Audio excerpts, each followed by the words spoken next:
So we're talking about how Brexit might affect the sport nutrition industry. The main thing I think we have to take away, and the main reason not to panic, at least not panic now, is that all the EU law is going to be transposed into UK law initially. And that's just not for sport nutrition, that's for everything. Just because I think I heard there was 19,000 different laws. You can't change those very quickly.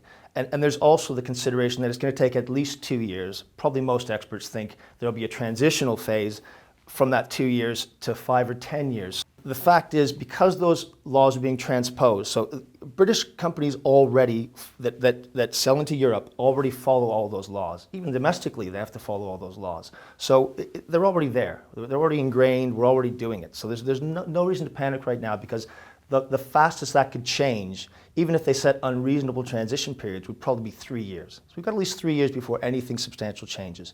Now, what will change after that is that obviously when the whole idea of Brexit was, we'll change the laws, make our own laws that are more amenable to Britain, and maybe result in better competition, more innovative and healthy products, etc. So and better economy. So the way to do that is to say, okay, Britain now abides by the EU law, which is very strict on making claims about your products. You can make a completely, perfectly true statement about a product that doesn't mislead the consumer, and in more than 99% of cases, that's not an allowable claim, even though it's completely true and reasonable.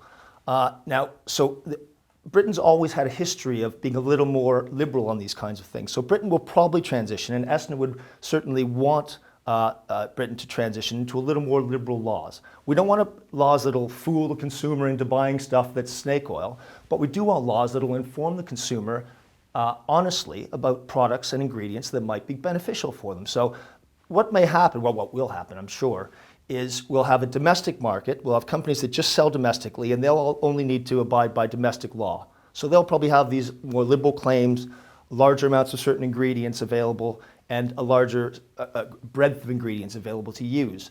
But then if they want to sell into the EU, they'll have to abide by the same old rules or the newer rules as they evolve of the EU. Well, that's just a fact, because the EU won't accept products unless they follow the EU laws. So the larger companies that already sell into the EU, they may have to make a different range of products, or a similar but slightly enhanced range of products for Britain, because they'll be allowed to make better claims now. They'll be allowed to have better variety of ingredients. So they wouldn't be competitive domestically unless they had another line for Britain, because other companies would undercut them that were only selling domestically, because they'd be able to make the domestic claim. So you'll have a two-tier system where you have to make a different label, have different marketing, and different ingredients for the rest of Europe. And the UK will be able to either just use European only if they want to export, or have two ranges, a domestic range and a EU amenable range.